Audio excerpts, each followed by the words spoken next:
The summer of 2022 was especially rough for buyers, and I'm sure that you've heard the stories. 30 offers, multiple offer bidding situations, open houses with lines out the door. Now, that market was especially busy, but this type of thing does happen periodically, and the market is heating up once more. Buyers and sellers alike should be prepared to know how to deal with a multiple offer situation. And in this video, we will cover everything that you need to know, no matter what side of the transaction you are on when you're dealing with a multiple offer situation. My name is Casper.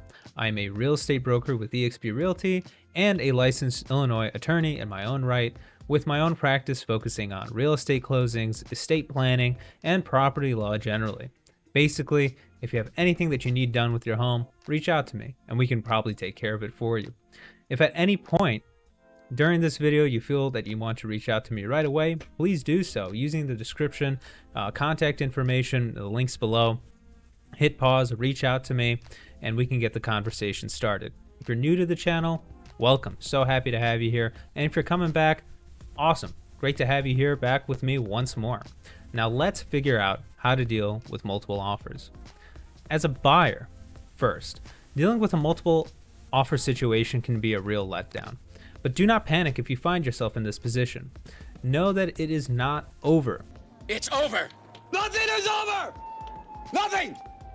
You just don't turn it off! And if your realtor was able to figure out that there were multiple offers on the table, then you now have an opportunity to measure your response, even if you've already put an offer in. If you want to go ahead and adjust it, you should do so.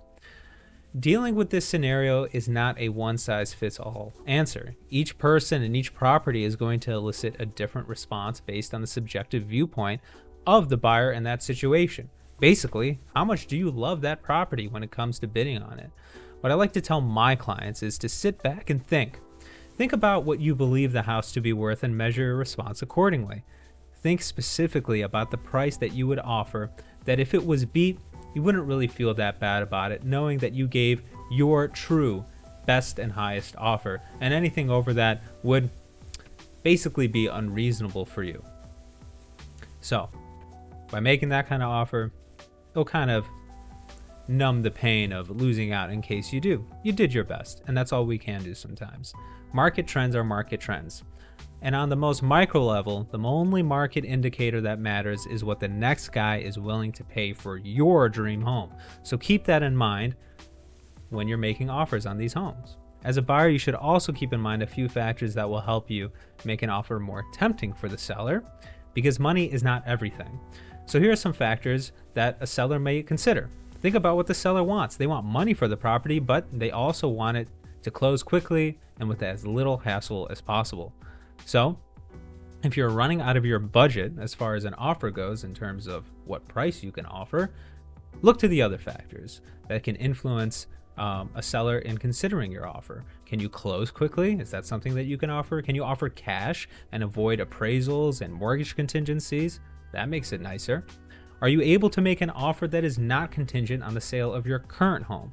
And other factors which we can talk about. So just reach out to me.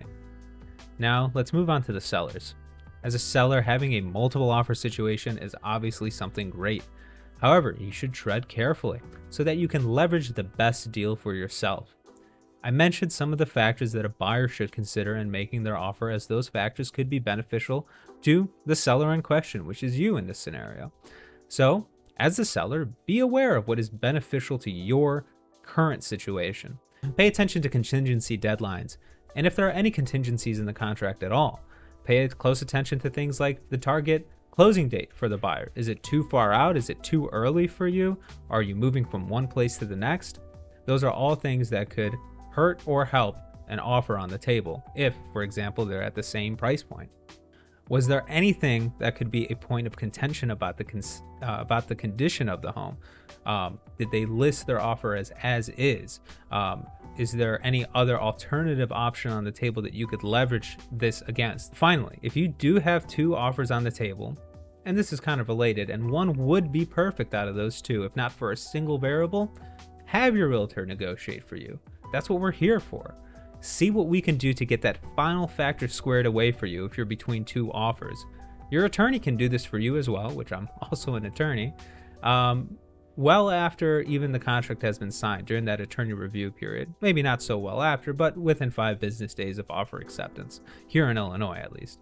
And during that time, parties are free to offer suggested modifications to the contract that are just short of counteroffers, but these suggested modifications may help you land the few extra variables that you would want to see in an offer. So just keep that in mind when you are accepting an offer, and know that negotiations are still on the table even after acceptance. So in short, if you're looking to buy, sell, or rent real estate in the Chicagoland area, please reach out to me. I am so happy to help you guys. I make these videos because I do hope it helps you guys in making a decision and making that purchase of what is usually people's biggest assets in their lives. I grew up going through college, studying really hard, but hearing a lot of feelings of alienation from the concept of home ownership, especially in my generation. I grew up, my father got his start in this country as a broker, and so I know how making the home purchase dream can happen, and I've seen it happen. I would like to make it happen for you. So whether you're buying, selling, renting, reach out to me. Let's make it happen for you. Again, my name is Casper. I'm a licensed Illinois real estate broker with eXp Realty and a practicing Illinois attorney that focuses on real estate closings, estate planning, and property law. My contact information is below, so again, feel free, text, call, email me, or use the link in the description to schedule a Zoom call, and let's get you on the right track for home ownership. Thanks so much for watching, and remember to like, subscribe, leave me a comment about what you thought, and maybe you have any ideas of any other concepts that you'd like me to cover. I'm so happy to do that. Thanks again. Have a great day, guys.